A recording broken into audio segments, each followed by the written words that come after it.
Marc, chapitre 5, dans la Bible du Semeur.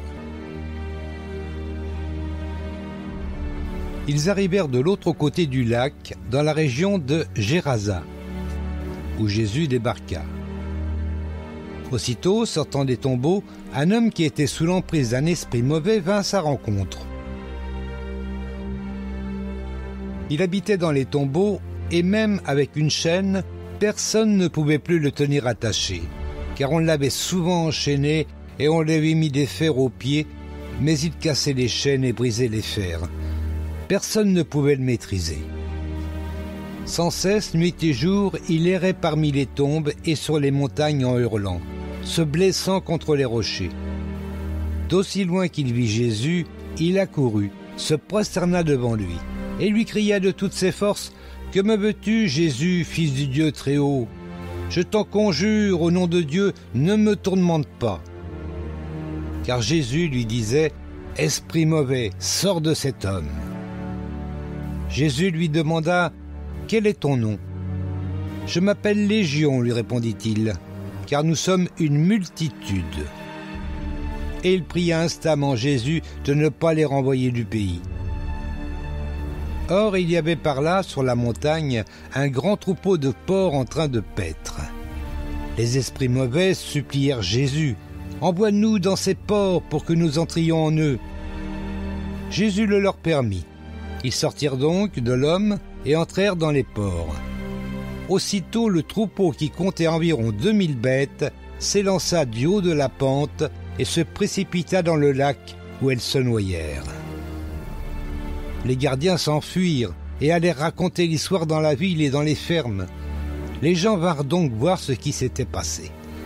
Arrivés auprès de Jésus, ils virent l'homme qui avait été sous l'emprise de cette légion de démons, assis là, habillé et tout à fait sain d'esprit. Alors la crainte s'empara d'eux. Ceux qui avaient assisté à la scène leur racontèrent ce qui était arrivé à cet homme et aux porcs. Et les gens se mirent à supplier Jésus de quitter leur territoire. Au moment où Jésus remontait dans la barque, l'homme qui avait été délivré des démons lui demanda s'il pouvait l'accompagner. Mais Jésus ne le lui permit pas. Il lui dit, « Va, rentre chez toi auprès des tiens et raconte-leur ce que le Seigneur a fait pour toi et comment il a eu pitié de toi. » Alors il s'en alla et se mit à proclamer dans la région des 10 villes ce que Jésus avait fait pour lui, au grand étonnement de ceux qui l'écoutaient. Jésus regagna en barque l'autre rive du lac. Là, une foule immense s'assembla autour de lui sur le rivage. Survint alors l'un des responsables de la synagogue, nommé Jairus. En voyant Jésus, il se jeta à ses pieds et le supplia instamment, « Ma petite fille va mourir. Viens lui imposer les mains pour qu'elle guérisse et qu'elle vive. » Alors Jésus partit avec lui, suivi d'une foule nombreuse qui le serrait de tous côtés. Dans la foule se trouvait une femme atteinte d'hémorragie depuis 12 ans. Elle avait été soignée par de nombreux médecins et en avait beaucoup souffert.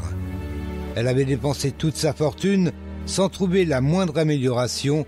Au contraire, son état avait empiré.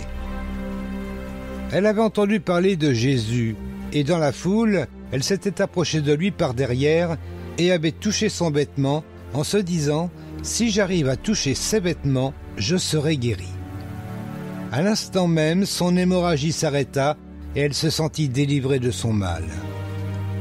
Aussitôt, Jésus eut conscience qu'une force était sortie de lui. Il se tourna dans la foule et demanda « Qui a touché mes vêtements ?» Ses disciples lui dirent « Tu vois la foule qui te presse de tous côtés et tu demandes qui m'a touché ?» Mais lui, il continua à parcourir la foule du regard pour voir celle qui avait fait cela. Alors, saisie de crainte et toute tremblante, la femme, sachant ce qui lui était arrivé, s'avança et se jeta aux pieds de Jésus et lui dit toute la vérité. Jésus lui dit « Ma fille, parce que tu as eu foi en moi, tu es guérie.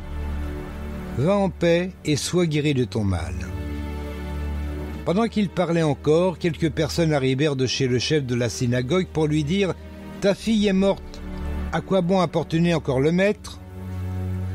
Mais Jésus entendit ces paroles. Il dit au chef de la synagogue « Ne crains pas, crois seulement ». Il ne permit à personne de le suivre plus loin, excepté Pierre, Jacques et Jean, son frère. En arrivant à la maison du chef de la synagogue, Jésus vit une grande agitation. On pleurait et on poussait des cris. Il entra dans la maison et dit « Pourquoi ce tumulte? Pourquoi ces pleurs? L'enfant n'est pas morte, elle est seulement endormie. » Mais on se moqua de lui. Alors il fit sortir tout le monde, prit avec lui le père et la mère de l'enfant, ainsi que les disciples qui l'accompagnaient, et il entra dans la pièce où l'enfant était couché. Il lui prit la main en disant « Talitha Koumi », ce qui signifie « Jeune fille, lève-toi, je te l'ordonne ». Aussitôt la jeune fille se mit debout et marcha. Elle avait environ 12 ans. Tous furent frappés de stupeur. Jésus leur recommanda instamment de ne raconter ce miracle à personne et il leur dit de donner à manger à la jeune fille.